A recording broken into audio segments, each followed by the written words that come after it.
Hi everyone, welcome to my channel or welcome back to my channel if you've been here before. Please subscribe if you haven't yet already.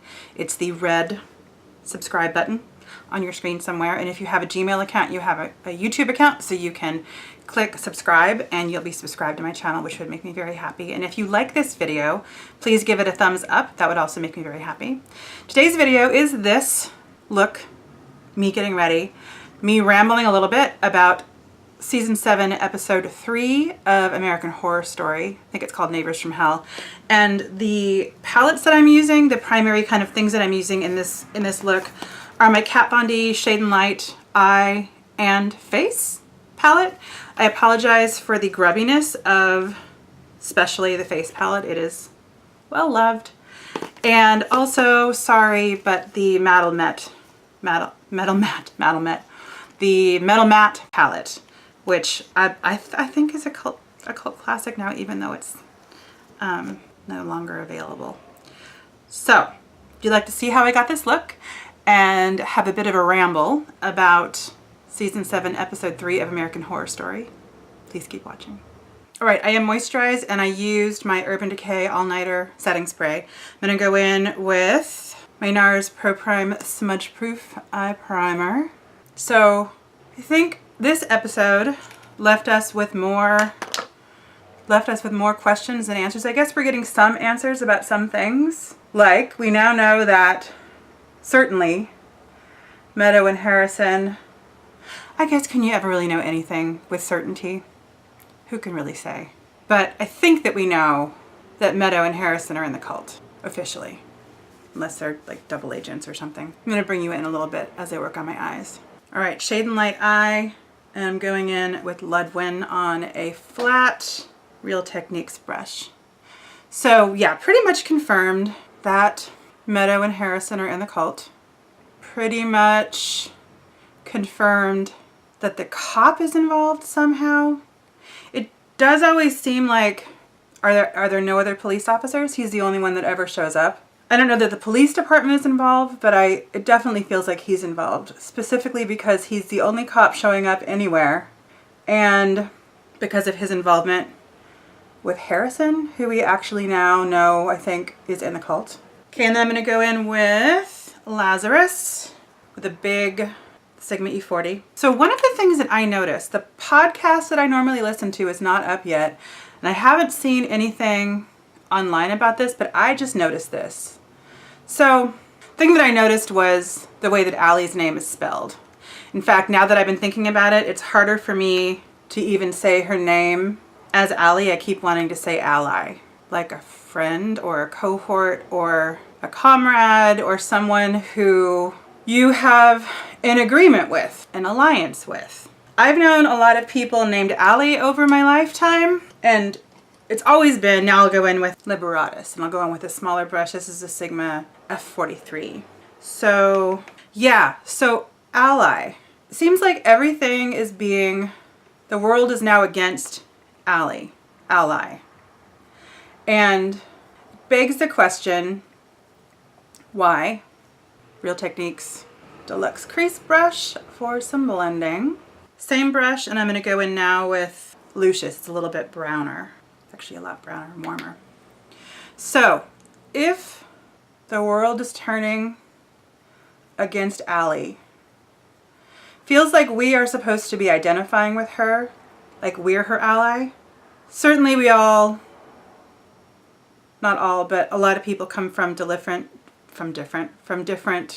political and ideological backgrounds, but I think that the way that this is being constructed is that we're supposed to be identifying with Allie. Now I'm going to go in with the Metal Matte palette. And same brush, I'm going to go in with Oak. Just add a little more kind of warmth there. So I'm wondering, so who's behind it? I guess the cult is behind it. I don't know what the reason is. I don't know if it's to drive Ivy and Allie apart. I wonder more and more about Oz's kind of genetic parentage. I wonder if he is the son of Tate, like adopted from the first season, and if there is some kind of cult around him. being the Antichrist. Wonder a lot of things. Now I'm going to go in with Ignite, and I'm using a Morphe E19 brush. So at this point, I mean, it seems like, and Pedro is dead, sadly. It seems like everything is really, the world is against Allie. And I do think that we're supposed to be identifying with her. There are a lot of things that are happening that are out of her control, and a lot of things that are happening to her. And it's clear that she also has some serious phobias happening. So just examining Allie for a minute, my questions about her are, what's her relationship to the cult? What's her relationship to Oz? Is he her natural child? Is she the woman who, is she the egg donor of what made up Oz, or does it come from someone else? Just wondering how that all relates.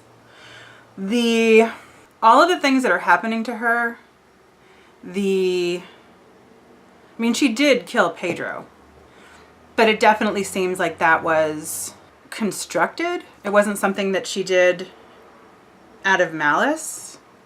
Doesn't make it all right, but it wasn't like she was going out and trying to kill someone for the heck of it, or because he was brown, or because he was anything, really. I'm going to go in with the same brush, dampen it a little bit more, and I'm going to go in with Watt, which is a little turquoisey, kind of tealy, and just a little bit on the outside. And yeah, so I'm wondering about her. I'm wondering about the therapist. Seems pretty clear to me at this point that he is involved with the cult. I'm not sure how. I did hear somewhere, I don't know where I read this, but someone was speculating that the therapist could somehow be related genetically or somehow to Bloodyface from season 2.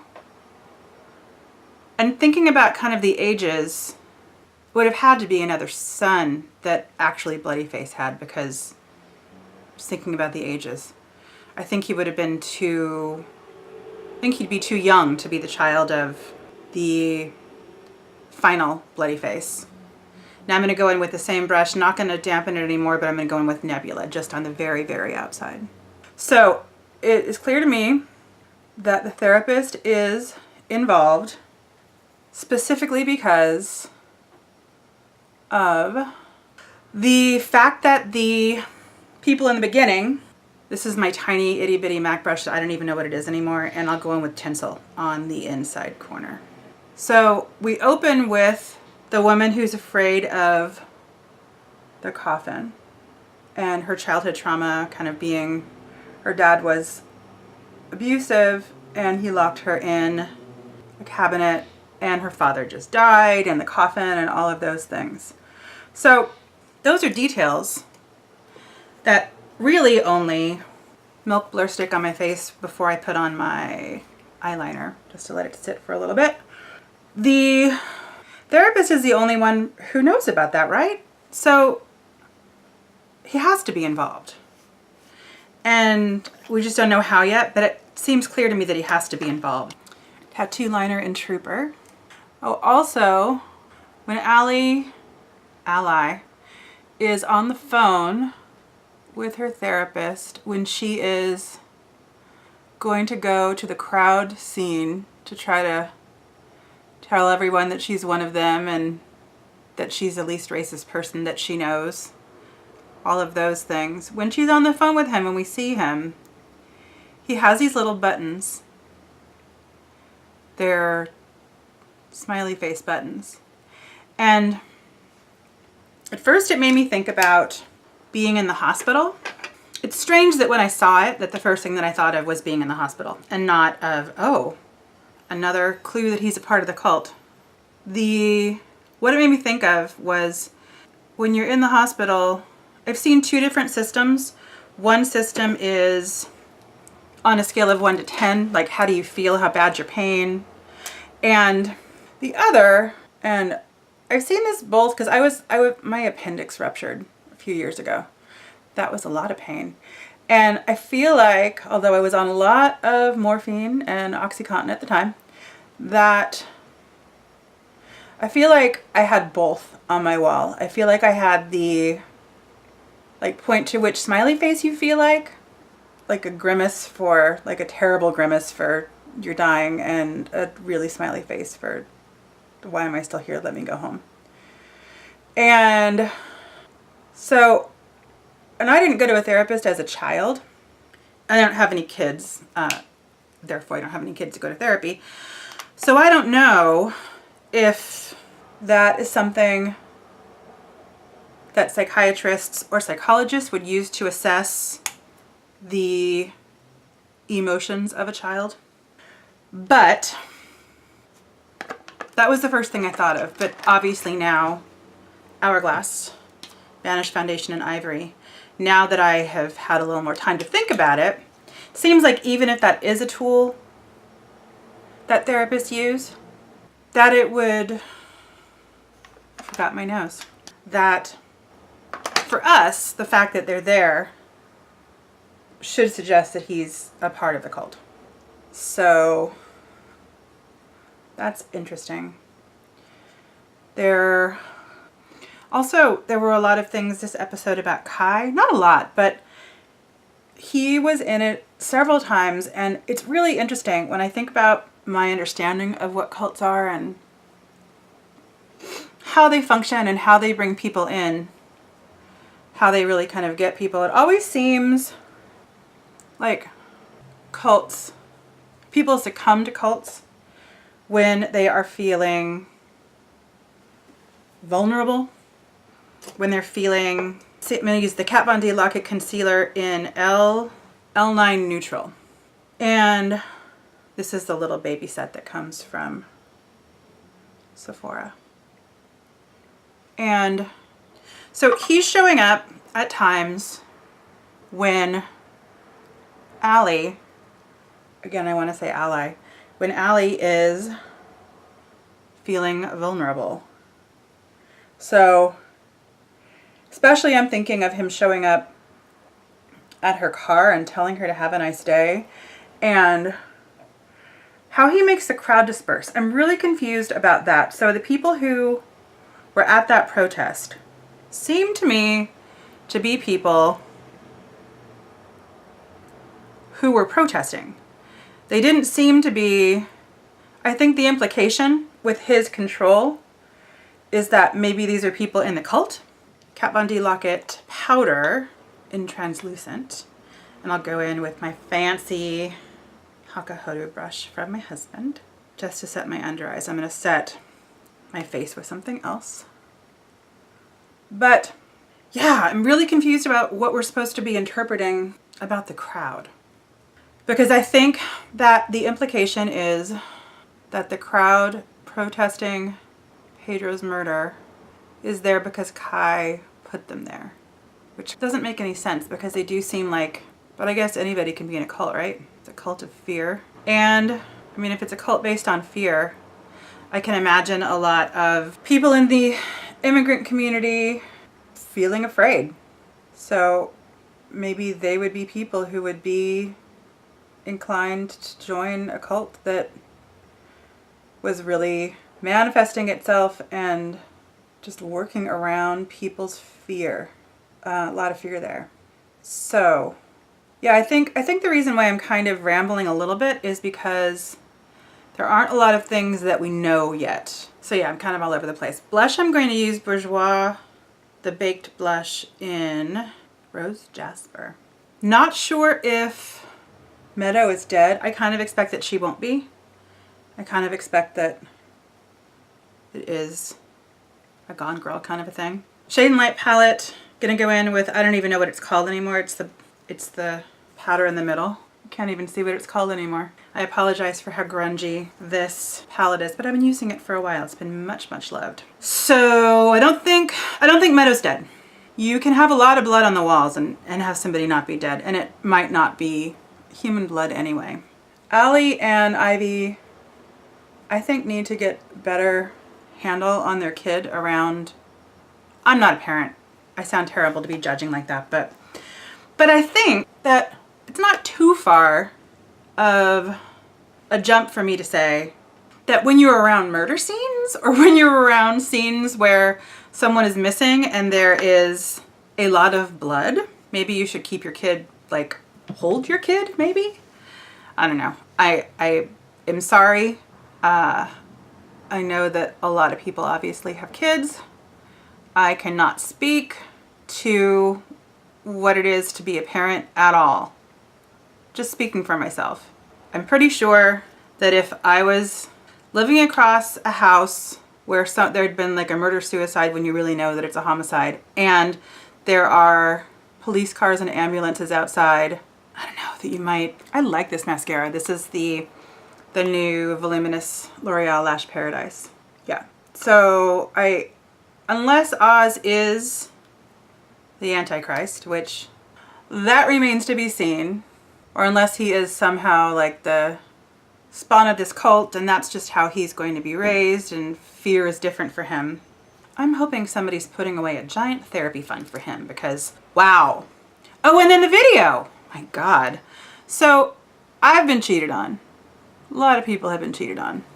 So there's a tiny part of me that understands that, and then to set my face, I'm going to go in with the Cover FX Translucent Light. So I have been cheated on, and I could see that Ivy's first reaction, not only reaction, first reaction to seeing that video would be betrayed because she's been cheated on. But I also think that it's important to, and I would like to think that I would be thinking, wow, somebody came in the house and set up video cameras and somebody recorded us and then somebody took that video and sent it to my kid. I think those things would be important too. So Ivy's reaction is strange. I'm going to do my lips and I will talk to you on the other side.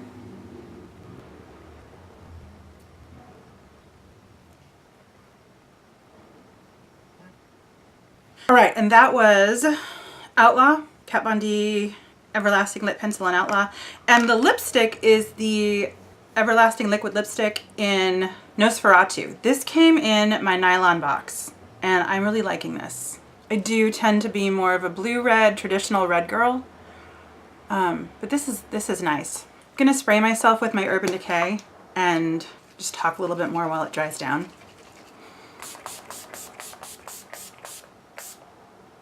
So yeah, I totally get why Ivy would be feeling like she's been betrayed.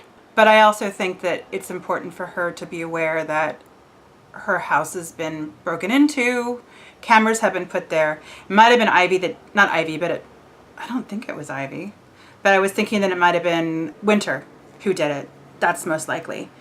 But the fact that someone has cameras in their house, in their bathroom, it's a very intimate space to be, yeah, just not good.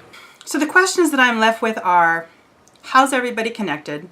How is the police officer? How is the therapist? How is everybody connected to the cult? How is Ivy connected to the cult? Why is everything turning against Ally? Is that really happening? Is that her perception? Like what's happening with Ally and why is everything turning against her? Because there has to be a reason, right? It's not just happening because it wouldn't be chaos if it was just happening to the one person. It would be happening all around. Is Meadow dead? Which I don't think she's dead. And the spray, which I haven't talked about yet, but I'm curious about that. I'm curious about where a truck like that would be warehoused because the city didn't have any record of it being used. So that's being stored somewhere. I wonder about the chemical drums that Harrison and Meadow had and maybe if those chemicals are the things that were in those drums. I'm also wondering about how it's being dispersed and maybe I'm being too detail oriented about it, but I'm wondering, it seems like it's only happening on their yard and I don't understand how it could be that focused on just their yard. Also the birds, did the birds really just die in their yard or did they die somewhere else? Like all over the garden, all over everybody's garden on the street. And then people put the dead birds on their lawn. A lot of questions. So apologies for the ramble. It's just that I think I now have more questions than I do answers. But I'm getting more pieces. We're all getting kind of more pieces of this puzzle, which sometimes if you can put a couple pieces together, like Meadow and Harrison with the cult, that little pieces of the puzzle is starting to kind of look like a picture.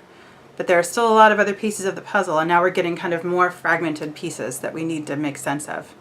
So thank you so much for watching. There is a lot to do on YouTube and a lot to do in the world, and I am really grateful that you took some time to spend with me today. Take good care, and I will see you again very soon. Bye.